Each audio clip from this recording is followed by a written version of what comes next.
Maayong adlaw kanatong tanan mga igsuunan, may kanunay na kong pangamuyo o kanunay na kong handom nga unta kitang tanan nasa maayo nga kahintang.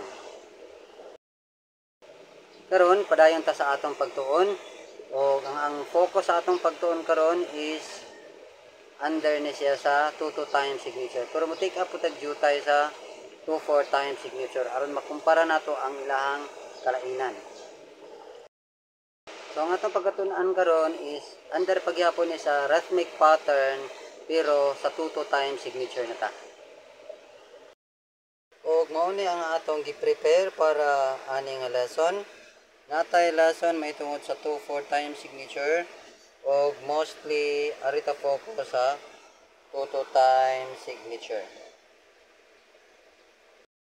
So agi review ang ato ang time signature dunay duha ka figures, top figure o bottom figures.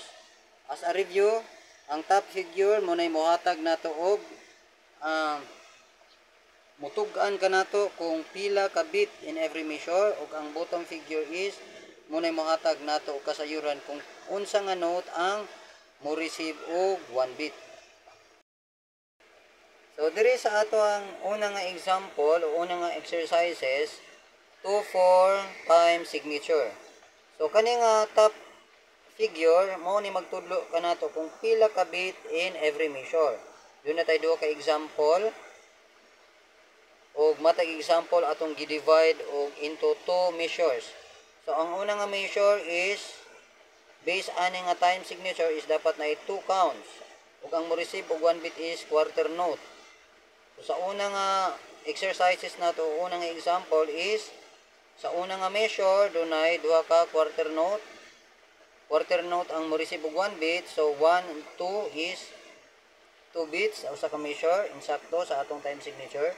Ug ang mo receive og 1 beat quarter note, therefore ang half note is 2 beats. So dunay usa ka quarter note which is 2 beats. So sakto sa ato ang time signature. So kung ato na siyang basahon is ano na siya pagbasa? 1 2 1 2 1 2 1 2. So atong gamitan og ta nga sounds, ta ta ta ta ta ta ta ta ta. So mo to iyang rhythmic pattern 1 2 1 2 1 2 1 2 ta ta ta ta ta ta ta ta ta ta ta ta. While ang usa is opposite ra na siya. So kani is 2 1 2 1 2 1 2 1 2 1 2 1 2 ta ta ta ta ta ta ta ta ta. Sa ato ang 2-2 time signature. So makita nato ang atong time signature is duna na siya kalahian. The same ang iyahang top figure nga dunay duha ka counts in every measure but different na ang iyang bottom figure. As a review, unsay bot pasabot sa number 2 sa bottom figure, unsa di ay ito ang bottom figure, mo indicate na unsa nga nota ang mo receive og 1 beat. So unsa di ay ning number 2? Number 2 means half note. So kung half note ang mo receive og 1 beat sa 2-2 time signature, kinahanglan dapat dunay 2 half note in every measure. So ang una nato nga example, doon na tayo upat ka measures. Ang una nga measure, doon ay duha ka half note. So, dapat doon ay duha ka half note in every measure. Ang ikaduha ka example is doon na tayo whole note. Kung ang half note may mo receive og 1 beat, therefore ang whole note is 2 beats. So, insakto. Ikatulong nga measure is whole note gihapon, insakto. Ikaapat nga measure is 2 half note is insakto. Saan na to pagbasa? Nginaon nato ni siya pagbasa. 1 2 1 2 1 2 1 2. 1, 2, 1, 2, 1, 2, 1, 2. 1, 2, 1, 2, 1, 2, 1, 2. Ato siyang basahon using ang word nga ta. Ta, ta, ta, ta, ta, ta, ta, ta, ta, ta, ta, ta, ta, ta, ta, ta, ta, ta.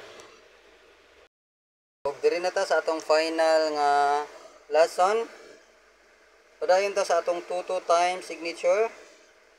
So, kinahanglan nga dunay 2 beats in every measure. Ang mo receive og 1 beat is half note. Doon natay tulo ka mga measures. Una nga measure is dunay duha ka half note. 1 beat plus 1 beat equals 2 beats. Ikaduha nga measure is dotted half note. 1 beat ang half note. Therefore, ang iyang dot is katunga sa iya, so 1/2. So, doon na siya 1 and 1/2 beat. Ang quarter note, nga supposed to be mo receive og 1 beat kung 4 ang bottom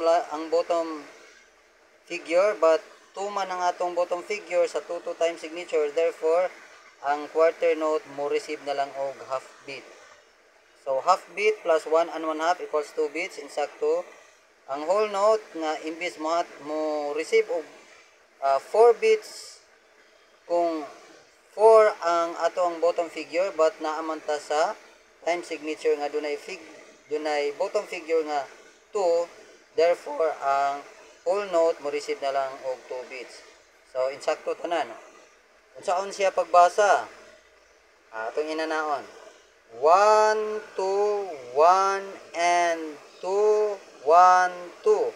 1, 2, 1 and 2 and 2.